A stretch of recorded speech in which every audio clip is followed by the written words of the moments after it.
Welcome to the channel MASKI Show, and today is June 9th. We've got a lot of important news. In this episode, the more hysterically Russia tries to launch a retaliation strike, the more aircraft it loses. Today, we have rare good news, and even video footage of Ukrainian drones hitting one of the key enterprises of the Russian military-industrial complex. Also, a secret FSB report, in which China is named one of Russia's top threats. How China is recruiting Russians and preparing to seize Russian territories. We'll cover all of that and more in this episode. If you're new to the channel, don't forget to subscribe so you don't miss future updates. Let's start with Chuvashia. Ukrainian drones attacked the city of Cheboksary and struck the Vienna Progress plant. As usual, regional authorities vaguely reported 2 drones falling on the factory's grounds, after which production was mysteriously halted. And now, as one famous dictator once said, let me show you. These are some of the clearest drone strike videos I've ever seen. Look at the explosion, the impact. This was no accident. Preliminary reports say it was at least 2 precision strikes from Liu-T-type drones. Why is this plant so critical for Russia's defense industry?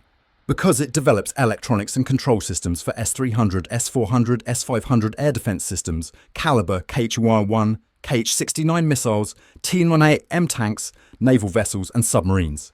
Also, navigation modules used in Lancet and Shahed drones, and antennas specifically for Shaheds, which has been confirmed by Ukraine's general staff.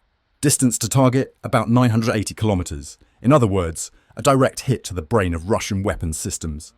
Damaging their navigation components seriously limits their production capacity. Now to the skies. Another loud night over Ukraine. Russia went wild, launching everything it had. Kinzhal missiles, Iskanders, cruise missiles, drones. But once again, they failed. That night, Russia launched 499 aerial threats. 479 were attack drones, 4 were Kinzhals, 10 cruise missiles, and 3 K-22 missiles from the Black Sea. All 4 Kinzhals, the same ones Putin bragged about, were shot down. As always, the strikes are sloppy and far from any kind of retaliation, so they keep saying, that wasn't revenge, but real revenge is coming. Meanwhile, from the Savos-Leka airbase, the one where MiG-31Ks take off, triggering air alerts all over Ukraine, came another surprise. Ukraine's strike destroyed 2 aircraft there, a MiG-31 and a Su-30, minus 2 more. And just recently, something historic happened. A Ukrainian F-16 shot down a Russian Su-35. Western media reported that the Russian jet was bombing Sumy region, but the F-16, guided by an AWACS aircraft, intercepted and took it out. This marks a new chapter in modern air warfare. Now, pay attention. An F-16 has shot down a Russian Su-35. We won't discuss how it was detected, just the fact. An AN-120 missile was launched, and near the town of Koronovo in Kursk region, the Su-35 was destroyed. This is the first documented kill of a Su-35 by an F-16, and it's a huge psychological and symbolic blow. Russian pilots, who once felt untouchable, now know. An F-16 can launch a missile, disappear, and leave them with no idea where it came from. It also demonstrates Ukraine's new tactics. The F-16 is being used not just as a frontline fighter, but as a deep strike hunter, operating inside Russian airspace in coordination with intelligence from Ukraine's allies. Long-range engagements are now becoming the new normal. While older AIM-120s reach 20-30 kilometers, newer variants go over 160 kilometers. Ukraine likely won't receive the very latest versions, but even what they have now poses a serious threat. So yes, the entire depth of Russian territory is now vulnerable, and Ukraine continues applying creative and unconventional tactics, as seen in Operation Spiderweb and the recent destruction of a whole Russian military train loaded with tanks and armoured vehicles. The Russians were left asking, what, how, from where? While they're trying to figure it out, more attacks are already on the way. The myth of Russian air superiority is falling apart, not just over Ukraine, but over Russia itself. So subscribe and hit that bell icon, because the next updates are pure. For example, here's something I've been waiting for. For 4 days now, an oil depot in Engels has been burning. Yes, the one used to fuel Russia's strategic bombers, Tu-160s and Tu-95MS.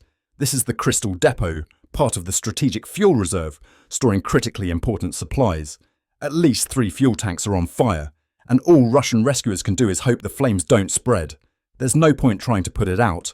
When those tanks rupture, the fire devours everything for kilometers around. And by the way, just nearby, there's the Long-Range Aviation Museum and the missile storage facilities. Ukrainian commenters are already leaving messages like "Greetings from the SBU." Did you know that Russia is still storing missiles in the open air? They unload them, prep them for aircraft, just like in Soviet times. You can check Google Maps yourself. Southeast of the airbase, you'll find 2 arsenals. What do you see? Burned out hangars, a lunar landscape, scattered missile containers, rocket parts lying in the dirt. Even the underground storage units appear to be partially destroyed. The same goes for the Crystal Oil Depot in Engels. It used to be hit by small drones. Now entire fuel tanks are burned out. They once stood in neat rows of 4. There used to be 60 of them. Now, far fewer. This is a methodical takedown of Russia's strategic and tactical aviation. And it's being done with highly creative, unconventional methods, and it's working. So how does Russia respond? They throw everything they have at Ukraine and then claim, all targets destroyed, all airfields hit, all instructors eliminated. And yet, they keep losing more and more of their nuclear-capable aircraft. They always want video proof of their revenge strikes. But these days, they don't even bother. They just say everything's been destroyed and pretend Ukraine has no planes left. Meanwhile, Ukraine shows actual footage. The SBU has just released new videos from Operation Spiderweb, footage that Russians will never get, but we will. And this is just the beginning. Also, another strike. The Kazan state gunpowder plant has been attacked, one of Russia's key defense factories. It produces propellants for artillery, Kalibrs, Iskanders, aircraft. Not anymore. Things are heating up. As Grandpa Kabayev once said, "We're bored. We need action." Well, now you've got it, and soon you'll have fewer aircraft to play with. And friends, those launching these brilliant drones need your help. We're fundraising for our partners at the Global Drone Academy. They've already trained over 6,500 UAV operators, elite instructors, fast training, real results. But they need more supplies, batteries, replacement drones. Everything wears out. So please help. The donation link is in the description and in the comments. There you'll find the Academy's bank details and PayPal options for international supporters. You are incredible. Not long ago, we raised $2 million for the freedom of Russia Legions, and together, thank you, truly, the best audience ever. And finally, a fascinating development from the New York Times. Cybergroup Aris shared an 8-page internal FSB document. Its authenticity was confirmed by 6 Western intelligence agencies. And the document, it says FSB considers China a growing threat. They believe Beijing is preparing territorial claims against Russia, despite Putin's talk of eternal friendship. Remember that parade where Putin sat twitching and whispering to Xi Jinping? Now we understand who was really in charge, and who might be preparing the next surprise. At that parade, Putin was basically playing the role of court jester for Xi Jinping, and everyone saw it. Lukashenko, the CSTO leaders shoved to the sidelines, a few African dignitaries, a whole collection of broke autocrats, watching Putin humiliate himself before the Chinese leader. Now, this document from the FSB is fascinating. According to the New York Times, a previously classified FSB division, never mentioned publicly before, directly labels China as a threat, a serious security threat from the East. The FSB warns that Chinese intelligence is actively recruiting Russian agents, luring dissatisfied scientists, and seeking access to Russian military technology. Makes sense. Funding is poor, salaries are worse, and if you're married to a Chinese citizen, you're a recruitment target. The report also says China is closely monitoring Russian military actions in Ukraine, allegedly to study Western weapons. But let's be honest, it's not just Western tech they're interested in. They're also analysing Russian weapons and tactics. The real question is, why? According to the FSB, Chinese academia is laying the groundwork for territorial claims, especially in the Russian Far East. They're searching for historical traces of Chinese presence. Though, really, there's no need to search. It's all right there. And Putin? Same old act, pulling out his little historical folder, talking about the Pechenegs, the Polovtsians, the Dulebes, the Hurons. That's what passes for diplomacy these days. Interestingly, the FSB had already launched a counterintelligence operation against Chinese espionage even before the war in Ukraine. They're monitoring WeChat users, hacking devices, collecting messages, contacts, the works. This has led to a full-blown spy panic. Several Russian scientists, including those who gave lectures at Chinese institutions, were arrested and charged with treason. One of them died 2 days after being detained. Why? Because they worked on hypersonic technology, and in Russia, that makes you suspect. You can be a brilliant scientist, but if your rockets end up being used against civilians, you've made your choice. No sympathy. History does repeat. When the USSR invaded Finland, they expected to win in 3 days and hold a victory parade in Helsinki. But the Finns gave them a beating they didn't forget. And Hitler, Stalin's partner, watched closely and took notes. Now it's China's turn. Putin's partner, or rather, his master. Xi Jinping is watching from the sidelines, preparing historical claims and studying Russia's military failures in real time. Meanwhile, Russia sinks deeper into economic dependence on Beijing. So here we are. Remember when Putin recently said, "The little members of my family are already speaking Chinese." Little, huh? Well, Volodya, they're all little, figuratively and literally. Who exactly are these family representatives? Wild boars, cousins twice removed, doesn't matter. We get the point. They're prepping for their future under new management, hoping to land a cushy job under the next master.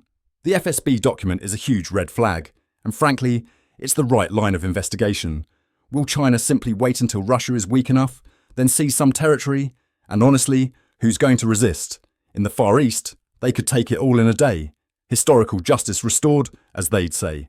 Now, speaking of China, how about some Cantonese opera? Yes, it's real. A 3-hour, 12-minute opera called Trump, the President's Twin, premiered in the Sikue Theatre. In Act 1, Trump is kidnapped by Martians. In Act 2, he argues with Zelensky over fashion choices and shoots him with a water gun. Perfectly normal stuff. It all starts with Ivanka dreaming that her dad has a Chinese twin brother named Chuanpu. Also featuring Kim Jong-un, who arrives in the US, celebrates, drinks Coke, and gets a business lesson from Trump. The idea? Sell ginseng cola in North Korea. Kim loses his mind from excitement. It's bizarre, over the top, and stylized in that hyper-exaggerated East Asian way. But the message is clear. Trump will trade anything, with anyone, anytime. Now, onto Elon Musk, who's been in serious trouble lately. First, kicked out of the White House after a confrontation with Treasury Secretary Scott Bessent. Allegedly, Elon tried a shoulder-check rugby move. Bessent wasn't impressed. He hit back and gave Elon a real black eye. I saw that photo. Elon looked bruised. I almost felt sorry for him. And this is the same Elon who recently exposed Trump's links to the Epstein case, only to defend him again days later. What's going on? No clue. He's mentioned having a disorder but never clarified. Given his father, though, it checks out. Errol Musk. Now there's a character. His 2 youngest daughters. From his stepdaughter, yes. He discredits everything Elon achieved, claims credit for it, blames him for personal tragedies, and still calls himself a better father. A racist, a narcissist, even defended Elon's behavior by saying he played with the Black House staff kids.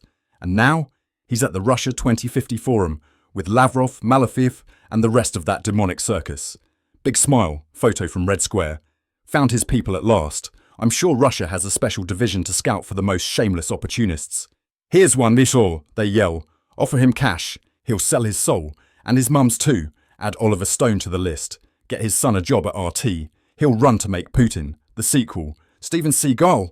Absolutely. Gerard Depardieu? Well, maybe there's still a shred of conscience left. But let's be honest. Russia ends up buying out the worst of the worst. Like that old joke. I spent years gathering these ghouls one by one. Before I go, an important reminder. Half of you are watching this from the wrong YouTube channel. How to check? Below the video, look at the channel name. If it's not Boris Tizingalzen, you're in the wrong place. Search Boris Tizingalzen on YouTube, find the real channel, white background, big subscribe button. Click it. That's how we stay in touch. Leave a comment too. Take care. Stay safe. Support the fundraiser if you can, and may your day be peaceful. Glory to Ukraine.